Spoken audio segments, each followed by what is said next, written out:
Одно из ключевых сооружений под обстрелом. Россия снова пытается затопить Украину. Каковы масштабы экологической катастрофы теперь? Куда целились оккупанты?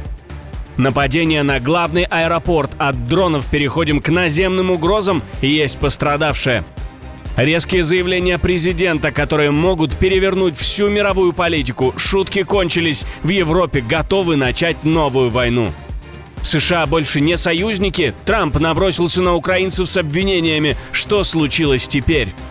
Соловьева отправили на фронт. Как так получилось и долго ли он там протянет? Об этих и других самых главных событиях. Утро понедельника, 8 декабря. Самые важные и срочные новости, эксклюзивные подробности. Вы смотрите информационный выпуск «Нехта». Оперативно о событиях в России, Украине, Белоруссии и мире. Раньше и понятнее других. Все, что нужно знать сегодня. Удар по дамбе. Одно из ключевых сооружений Харьковской области снова под обстрелом. Российская армия атаковала плотину Печенежского водохранилища. Об этом сообщил в Телеграм глава поселковой громады Александр Гусаров. После удара движение по дороге через дамбу полностью остановили. На место выехали экстренные службы. Они оценивают масштабы разрушений и ликвидируют последствия. Жителям официально рекомендуют не ехать в сторону дамбы и соблюдать меры безопасности. Печенежское водохранилище – одно из крупнейших в регионе. Его площадь более 85 квадратных километров, длина около 65. Оно тянется от Печенег до реки Старицы, проходящей через Чугуевский и Волчанский районы Харьковской области. Это не первый удар по такому гидроузлу. Еще в 2022 году россияне обстреливали эту плотину и повредили верхний шлюз.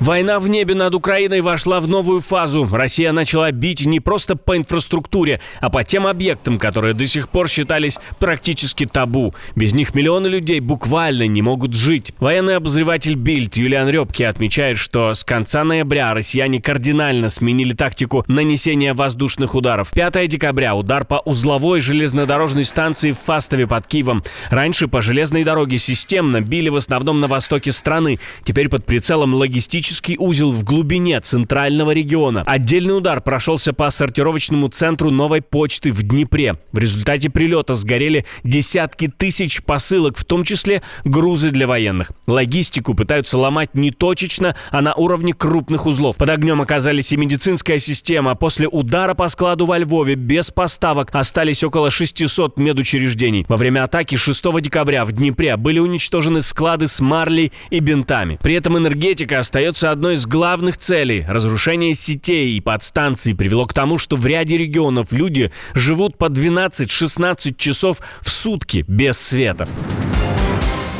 Европа может пойти на экономическую войну не только с Москвой, но и с Пекином. Шутки кончились, Китай, похоже, разозлил Макрона. Президент Франции заявил, что ЕС может быть вынужден принять против Китая жесткие меры, если Пекин не начнет сокращать огромный торговый перекос в свою пользу. Под жесткими мерами он прямо называет пошлины на китайские товары и частичный разрыв связей по американскому сценарию. Этот вариант Макрон уже обсуждал с Урсулой фон дер Ляйен.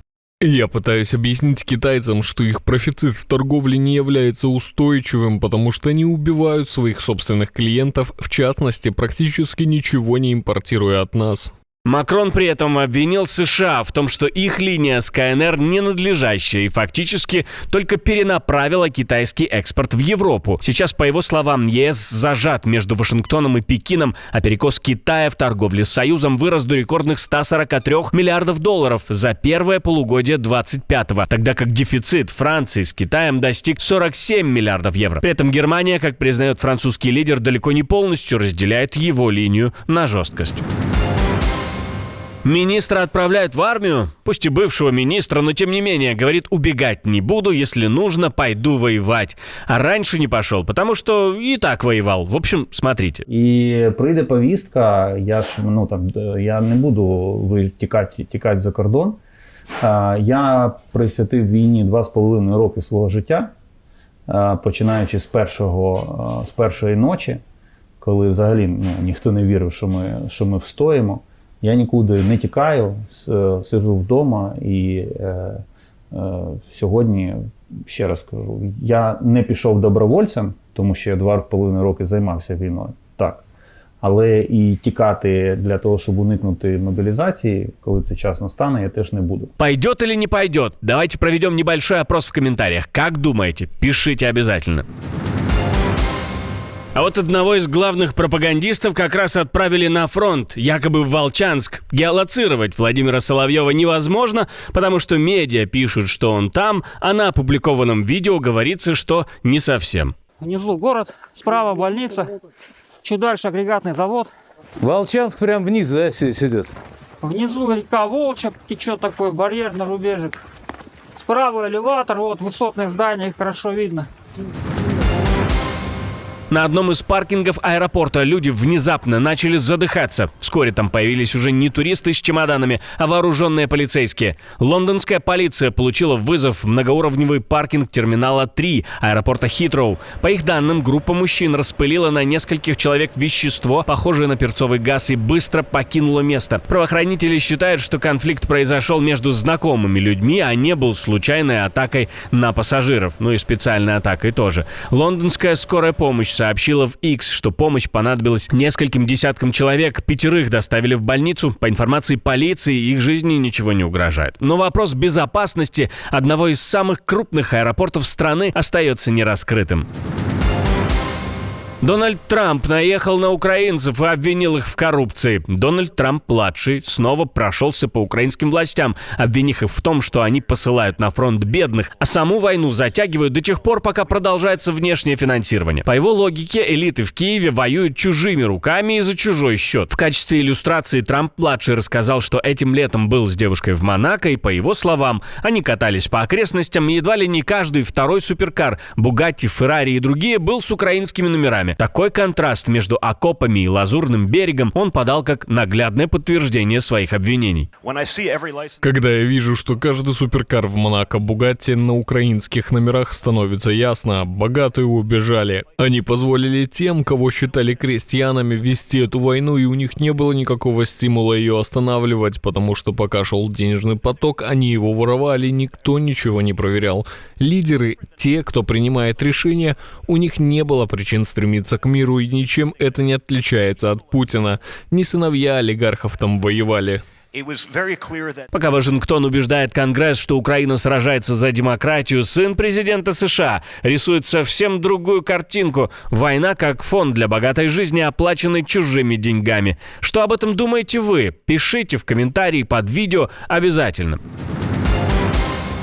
В России можно сесть не за избиение ребенка или жены, а за удар ногой по бронзе. Боец смешанных единоборств Заур Исмаилов выложил видео тренировки в сквере Дмитрия Михайлика у метро Славянский бульвар в Москве. На ролике он отрабатывает удары со жгутом и бьет ногой по скульптуре мальчика в фуражке, части памятника ветерану МЧС. Для него это была просто удобная опора, а для Z-патриотов повод поднять вой про кощунство.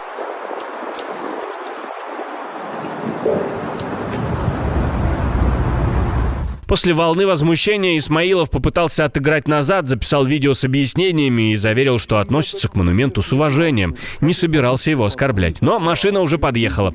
Под личным контролем Александра Бастрыкина против спортсмена возбудили уголовное дело по статье об осквернении памятников, посвященных погибшим при защите Отечества. В той же стране советуют терпеть, если вас избивает муж, тем более, если он пришел с войны. Ну да, это же не бронзовый памятник. Я уже 6 лет здесь бегаю по утрам, накидываю на него руку, жгуты.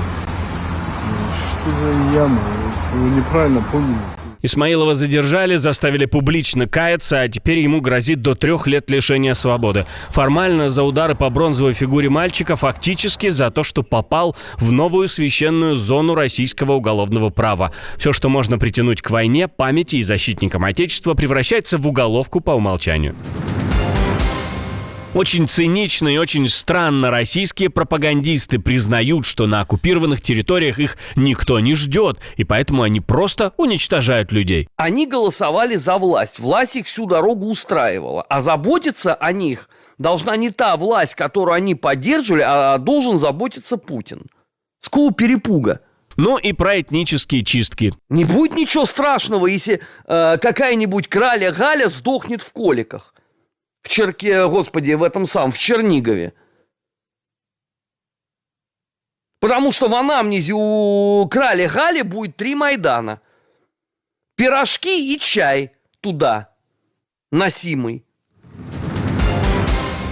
Ржавые российские танки, брошенные прямо в сирийской пустыне. Теперь их видно даже из космоса. Целое поле гусеничной техники, которой больше не находят применения. Выглядит все как символ. Влияние Кремля на Ближнем Востоке не просто ослабло. Его следы просто ржавеют под открытым небом. Еще в 2017-м Москва с гордостью рапортовала о поставках в Сирию усиленного резерва, снятых с вооружения танков Т-62М с дополнительным бронированием башни и корпуса. Их морем везли в порт Тартус, затем развозили по российским базам и ангарам сирийской арабской армии. Эти машины реально воевали и считались козырем российского присутствия в регионе. После падения режима Башара Асада расклад поменялся. Кремль лишился не только союзника и контролируемых годами баз, но и самого инструмента влияния. Новый сирийский режим просто свез советскую бронетехнику в одно место в провинции Идлиб. По оценкам, там теперь 100 с лишним танков, БТР и прочих машин, брошенных в поле без понятного будущего. Осинт-аналитики, изучающие снимки и видео с этого кладбища бронетехники, сходятся в одном. Это музей,